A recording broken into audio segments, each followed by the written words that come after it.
Italian dish that's, I don't know, something my mother came up with years ago and that the family really enjoys. So we're going to start up with chicken that has been cubed, chicken cutlets or boneless chicken breasts that I've taken and cut up into cubes. In the pot, you can use a wok for this. I don't have a wok, never did. My mother never did, never used one, but we're going to use my cast iron pot. So take the chicken, and in here you can use any kind of oil that you have or like. You can use peanut oil, but that is a lot of people are allergic to that, so that's not a good idea. I have olive oil, so I'm using olive oil.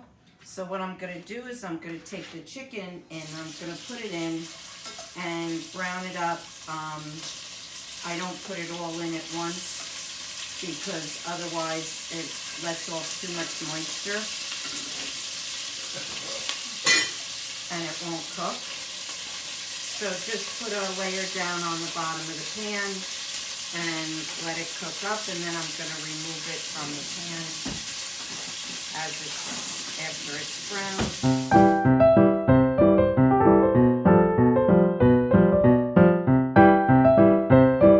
Now what I find interesting is my mother's recipe, and I've thought about this a lot during this coronavirus pandemic and people cooking, is that she made recipes where she used very little to go a long way. And when you look at it, she might have only used a couple of chicken breasts rather than using one per person, and cut them into smaller pieces. She would use, onions are relatively cheap and celery is very cheap. So all the ingredients that she used and the things that she made would go a long way with few ingredients.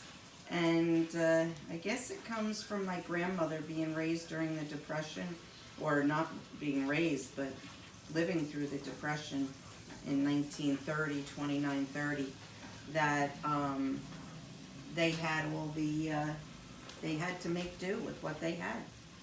And that's the way I learned to cook. So that's what I have. Okay, now in this same pot where I've removed the chicken, I am going to add my onions. I haven't seasoned anything yet. I'll do that once everything goes back in. Now I don't use any additional salt in this recipe because the soy sauce and the chicken broth are salty enough, so I don't use any additional salt in this recipe.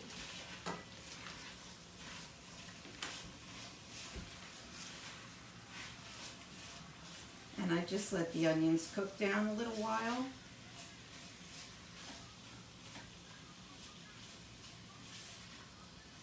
And then I will add the celery. Return the chicken in there, and then I'll add the spices. Now, what I normally do is at the point where I'm adding the celery and the onions, I usually would grate in the ginger and the garlic. I don't have either one fresh, so I'm waiting to add them after I finish this part. One of the things that I like about this recipe too is that it's relatively fast. It cooks quickly, it serves a lot, and it's very easy. So I like those recipes. And I also like things that are in one pot because that's very, very convenient. So that's just going to cook for a few minutes. Let them get a little soft. Okay, so the onions have cooked down a little bit. They're a little bit softer. I do not want to brown them. I just want to get them a little soft and have them cook down a little bit. And then I'm going to add the celery in. Now at this point, what you could also do is add any other veggies that you would like to add.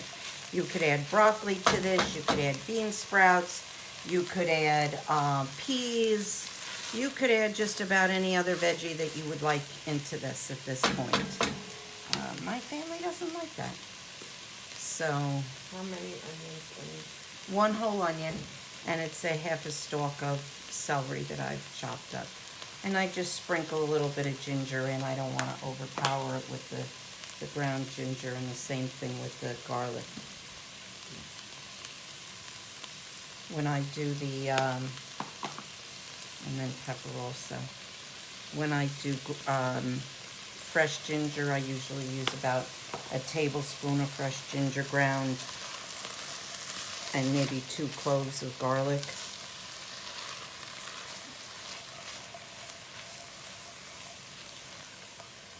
Smells good. Again, go by smell. I return the chicken.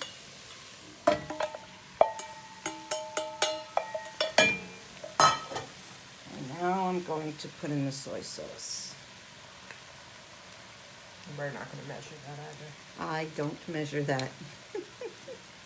I go by appearance. I want it to be coated. How's that? That's better. That's at least something. I want it to be coated. There's a little bit in the bottom.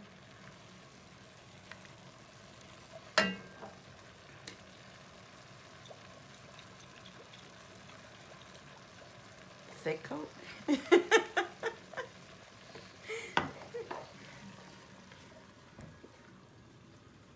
That's what's left in the brand new bottle of soy sauce.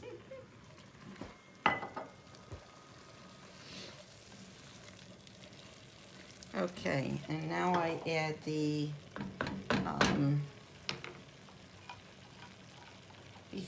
chicken broth.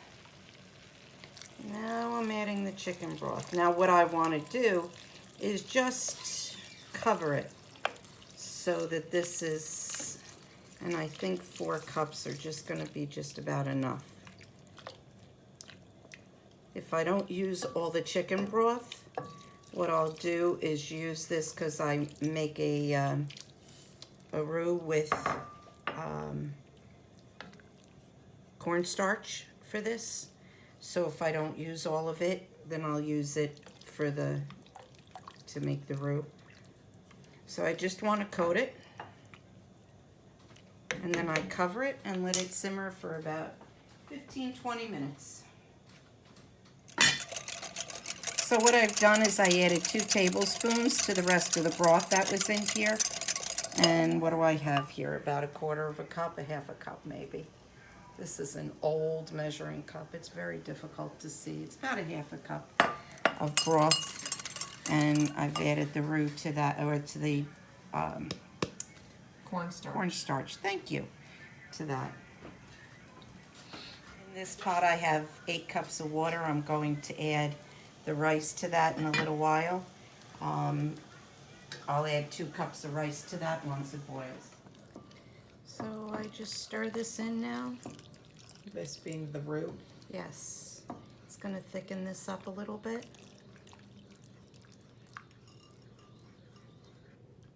Do you have to let that cook after you put I that do let it cook for a little bit.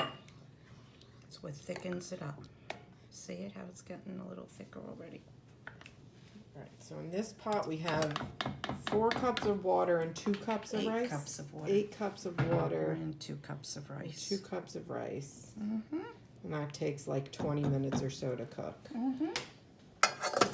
Yes, it does. Is that it? That's it.